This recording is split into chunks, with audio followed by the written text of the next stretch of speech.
রান্না শিখে কী যে বিপদে আছি, এখন বাসায় কোনো বাবুর্চি আসতে দেয় না। আগে ছোটোখাটো কোনো প্রোগ্রাম হলেও জামাই বাবুর্চি নিয়ে আসতো, আর যখন থেকে আলহামদুলিল্লাহ রান্না শিখেছি তখন থেকে আর বাসায় কোনো বাবুর্চি আনে না। এক কথাই বলে তুমি পারবা, আমি জানি তুমি পারবা। তার এই সাহসে আমি বাবুর্চিদের ডেচকিতে করে আজকে রান্না করে ফেললাম প্রায় অনেকগুলো খাবার। সব মিলিয়ে প্রায় 10 কেজির মতো বিরিয়ানি এবার আমি বাসায় রান্না করে ফেললাম, কিন্তু একেবারে হুবহু বাবুর্চির মতো লাগছে। কি দেখে মনে হচ্ছে না? চলুন দেখি।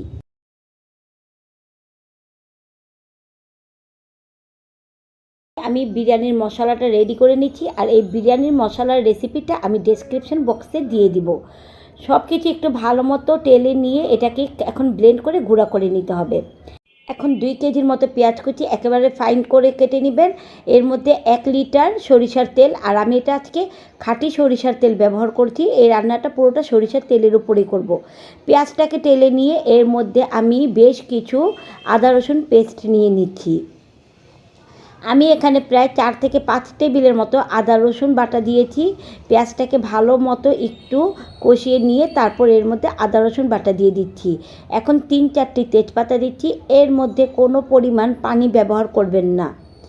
আর 1 কাপ টক দই ভালো মতো ফেটিয়ে এর মধ্যে আমি দিয়ে পেঁয়াজের সাথে আবারও টক দইটাকে ভালো মতো একটু কষিয়ে নিতে হবে। আবারও বলছি, কোনো প্রকার পানি এখানে ব্যবহার করা যাবে না, কারণ যখন আমরা চিকেনের মধ্যে দিব বা বিফ দিব, যেটাই দেন তখন এর মধ্যে পানি উঠে যায়। টক দইটা দেওয়ার পর আবারও ভালো মতো কষিয়ে নিতে হবে, যাতে পেঁয়াজের সাথে ভালো মতো কষানো হয়ে যায়। কষানো হয়ে গিয়েছে। এর মধ্যে এখন আমি কাঠবাদাম বাটা বেশ অনেকগুলো দিয়ে দিয়েছি। এটা কাঠবাদাম বাটা নিয়েছি, আপনারা চাইলে এর সাথে পেস্তা বাদাম বাটাও অ্যাড করতে পারেন। আমি এখানে বেশ কিছু কাঠবাদাম বাটা একেবারে দিয়ে দিলে একেবারে বাবুর্চির যে শাহি ফ্লেভার, সেই ফ্লেভারটাই আপনারা পাবেন। এখন এর মধ্যে আমি স্বাদ মতো লবণ দিয়ে ভালো মতো একটু মশলাটাকে কষিয়ে, কোনো রকম পানি ছাড়াই কষিয়ে এর মধ্যে এখন চিকেন দিয়ে দিচ্ছি। আমি এখানে ব্রয়লার চিকেনটা নিয়েছি, ব্রয়লার মুরগিটা ছোট ছোট পিস করে নিয়েছি, আর এটাকে ভালো মতো ধুয়ে একেবারে ঝরিয়ে রেখেছিলাম 1 ঘন্টা। এই যে চালনিতে করে আমি ঝরিয়ে রেখেছিলাম যাতে পানিগুলো সব পড়ে যায়। এখন এটাকে ভালো মতো নাড়াচাড়া দিবেন। দেখেন আমার ডেচকিটা একেবারে বাবুর্চি স্টাইল, কত বড় ডেচকিতে আজকে আমি রান্না করেছি। এখন বেশ অনেকগুলো আমি কাঁচামরিচ এখানে দিয়ে দিয়েছি। বেশ অনেকগুলোই দিতে হবে, কারণ বিরিয়ানির মধ্যে কাঁচামরিচের ঝালটা বেশি ভালো লাগে। এখন সেই গুঁড়া করা বিরিয়ানির মশলাটা আমি এই পুরোটাই এখানে দিয়ে দিয়েছি। এখন এই বিরিয়ানির মশলার সাথে এই চিকেনটাকে একটু রান্না করে নিতে হবে। খুব বেশিক্ষণ একটু রান্না করবেন না, কারণ ব্রয়লার মুরগিগুলো এভাবেই একটু গলে যায়। আর যদি গরুর মাংস দিয়ে করেন তাহলে ওটাকে তো ভালো মতো গলিয়ে নিতেই হবে। কোনো প্রকার পানি দেইনি আমি, তারপরেও দেখেন চিকেন থেকে পানি বের হয়ে গিয়েছে। এখন এর মধ্যে পুরো 1 প্যাকেট রাঁধুনি বিরিয়ানির মশলাটা পুরোটাই আমি এর মধ্যে দিয়ে দিয়েছি। এখন কয়েকটি আলু বোখারা এবং কয়েকটি কিশমিশ বেশ কিছুই দিবেন, একটু বাড়িয়ে দিবেন, কারণ বাবুর্চির ফ্লেভার আনতে হলে অবশ্যই আপনাকে আলু বোখারা এবং কিশমিশ দিতে হবে। এখন সব কিছু ভালো মতো নেড়ে চেড়ে একেবারে পানিটাকে টানিয়ে চিকেনগুলো আমি এই ঝোল থেকে তুলে নিব। এখন সাদা গোলমরিচের গুঁড়া দিয়ে দিয়েছি। আবারও এটাকে ভালো মতো নেড়ে চেড়ে পানিটাকে টানিয়ে চিকেনগুলোকে মশলা থেকে তুলে নিব। পানিটা টানিয়ে ভালো মতো তারপর এর মধ্যে আমি চিকেনগুলোকে তুলে নিব। মশলাতে আমি চালগুলো দিয়ে দিব। আর আজকে এখানে আমি 6 কেজি মাংস নিয়েছি এবং এর মধ্যে 4 কেজি চাল নিব। এ তো হয়ে গিয়েছে, আমি মাংসগুলোকে তুলে নিচ্ছি।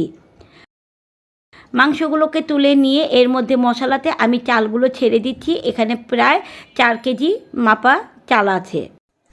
চালগুলো এভাবে মশলাতে ভেজে নিলে চালগুলো একেবারে ঝরঝরে হয় এবং মশলাগুলো প্রত্যেকটা চালের সাথেই লেগে থাকে। এভাবে কিছুক্ষণ একটু ভেজে নিব। সবগুলো চাল দিয়ে আমি এভাবে কিছুক্ষণ ভেজে নিব। এখন চালের মধ্যে গরম পানি দিয়ে দিচ্ছি। আমি 1 কেজিতে 1.5 কেজির মতো পরিমাণ চাল পানি দিয়েছি, আর 4 কেজির মধ্যে আপনারা সেটা অনুমান করেই দিয়ে দিবেন। বেশ কিছু কাঁচামরিচ এর মধ্যে আবারও দিয়ে দিচ্ছি। এর মধ্যে আবারও স্বাদমতো লবণ দিচ্ছি। এখন এই সব কিছুকে একটু দেখুন, এইভাবে করে দিলে মশলার মধ্যে চালগুলো ভালো মতো লাগে। এখন এটাকে ঢেকে বলক আসার জন্য অপেক্ষা করতে হবে। এখানে আমি 3 কেজির মতো ছোটো আলু নিয়েছি। আলুটা প্রথমে সিদ্ধ করে একটু জর্দার রং দিয়ে আমি এটাকে তেলে একটু ভেজে নিচ্ছি। এভাবে তেলে ভেজে নিলে খুবই ভালো রেজাল্ট পাবেন। এখন এখানে আমার পোলাওটা পানিটা শুকিয়ে গিয়েছে। এখন এর মধ্যে একটু উলট পালট করে ওই রান্না করা চিকেনটাকে এখন এর মধ্যে আমি দিয়ে দিব। পোলাওটা হয়ে গিয়েছে, এখন এটাকে একটু দমে রাখতে হবে। এখন এর ওপর থেকে আমি সেই আলুগুলো এবং চিকেনগুলো বিছিয়ে দিচ্ছি। বিছিয়ে দেওয়ার পর আবারও সব কিছু একটু ভালো মতো মিক্স করে উপর থেকে নিচে ভালো মতো সব কিছু একটু মিক্স করে তারপর আমি এটাকে দমে রেখে দিব। অনেকগুলো একসাথে করেছি তো, তাই করতে একটু আমার কষ্টই হচ্ছিল, নাড়াচাড়া দিতেও অনেক কষ্ট হয়েছে। তাই আপনারা যদি এটাকে 2 পার্টে করেন সেটাই মনে হয় ভালো হবে। দমে দেওয়ার পর দেখুন কত ঝরঝরে সুন্দর আমার পোলাওটা হয়েছে, একেবারে পুরোপুরি বাবুর্চির মতো। তাই আপনারাও যদি রান্না ভালো মতো শিখে যান তাহলে বাবুর্চির প্রয়োজন হবে না, নিজেই ঘরে একেবারে বাবুর্চির মতো করতে পারবেন। আর এটা রান্না করে যখন সবাই অনেক প্রশংসা করেছে তখন কিন্তু আমার মনটা অনেক খুশি হয়ে গিয়েছে। দেখুন, দেখলে বোঝা যাচ্ছে কতটা সুন্দর ঝরঝরে হয়েছে। আমার ভিডিওটি ভালো লেগে থাকলে প্লিজ লাইক, কমেন্ট এবং শেয়ার করতে ভুলবেন না। যারা এখনও আমার ফেসবুক পেজটিকে ফলো করেননি, আমার ইউটিউব চ্যানেলটিকে সাবস্ক্রাইব করেননি, তারা চটজলদি করে ফেলুন। আল্লাহ হাফেজ।